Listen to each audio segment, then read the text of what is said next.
মধ্যপ্রাচ্যের যুদ্ধ, কিন্তু এই যুদ্ধ কি শুধু ইরান আর আমেরিকার, নাকি এর পেছনে চলছে আরও বড় কোনো খেলা? বিশ্লেষকরা বলছেন এই পুরো সংঘাতের নেপথ্যে রয়েছেন একটি শক্তিশালী কিন্তু নীরব খেলোয়াড়, আর সেটি হল চীন। হ্যাঁ, ঠিক শুনেছেন, চীন সরাসরি যুদ্ধে নেই, কিন্তু তাদের ভূমিকা এখন বিশ্বজুড়ে আলোচনার কেন্দ্রবিন্দু। তাহলে প্রশ্ন হচ্ছে, চীন আসলে কি করছে? চলুন ধাপে ধাপে পুরো বিষয়টা বুঝে নেওয়া যাক। প্রথমেই একটি বিষয় পরিষ্কার, চীন এবং ইরান দীর্ঘদিনের মিত্র। তবে ইরানের ওপর মার্কিন ও ইসরায়েলি হামলা শুরু হওয়ার পর চীন ছিল তুলনামূলক নীরব। এমনকি ইরানের সর্বোচ্চ নেতা আলী খামেনাই নিহত হওয়ার পরও চীন শুধু একটি সাধারণ শোকবার্তা দেয়। এতে অনেকেই অবাক হয়, কিন্তু আসল কৌশলটা লুকিয়ে আছে এখানেই। চীন একদিকে নিজেকে শান্তির পক্ষে শক্তি হিসেবে তুলে ধরতে চায়, অন্যদিকে সরাসরি যুদ্ধে জড়াতে চায় না, কারণ তাদের সবচেয়ে বড় চিন্তা হল অর্থনীতি।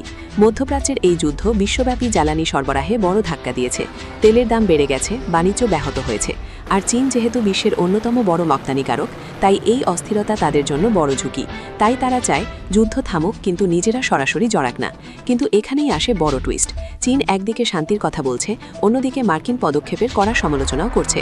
বিশেষ করে স্ট্রেট অফ হরমুজে মার্কিন নৌ অবরোধকে তারা বলেছেন বিপজ্জনক এবং দায়িত্বজ্ঞানহীন। অর্থাৎ চীন সরাসরি যুদ্ধ না করেও রাজনৈতিকভাবে অবস্থান নিচ্ছে। এখন আসি সবচেয়ে গুরুত্বপূর্ণ ধারণায়, সিসিফাসের ফাঁদ। এই শব্দটি এসেছে গ্রিক পুরাণ থেকে। সিসিফাস নামের এক চরিত্র পাহাড়ের ওপরে পাথর তুলতে থাকত, কিন্তু কখনোই সেটিকে স্থির রাখতে পারত না। ঠিক তেমনি বিশ্লেষকদের মতে মধ্যপ্রাচ্যে যুক্তরাষ্ট্র বারবার যুদ্ধ করে, কিন্তু স্থায়ী সমাধান আনতে পারে না। অর্থাৎ যুদ্ধ চালিয়েই যেতে হয়, কিন্তু সফলতা আসে না। এটাই সিসিফাসের ফাঁদ। আর এই অবস্থাতেই চীন দাঁড়িয়ে আছে এক ধাপ দূরে। তারা সরাসরি ঝুঁকি নিচ্ছে না, কিন্তু পরিস্থিতি পর্যবেক্ষণ করছে। এমনকি কিছু রিপোর্টে বলা হচ্ছে চীন নেপথ্যে ইরানকে সাহায্য করতে পারে, যেমন স্যাটেলাইট প্রযুক্তি বা সামরিক সরঞ্জাম। যদিও চীন এসব অভিযোগ অস্বীকার করেছে, তবুও সন্দেহ থেকে যাচ্ছে। এদিকে আরেকটি বড় বিষয় হল, চীন এখন যুক্তরাষ্ট্রের সঙ্গে সম্পর্ক ঠিক রাখতে চায়, কারণ সামনে রয়েছে শি জিনপিং এবং ডোনাল্ড ট্রাম্পের গুরুত্বপূর্ণ বৈঠক। এই বৈঠক দুই দেশের সম্পর্কের জন্য খুবই গুরুত্বপূর্ণ।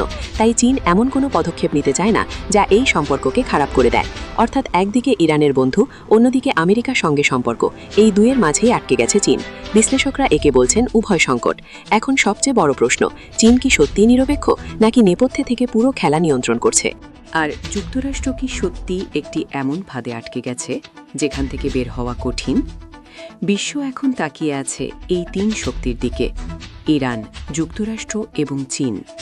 কারণ এই তিন দেশের সিদ্ধান্তই নির্ধারণ করতে পারে ভবিষ্যতের বিশ্ব রাজনীতি।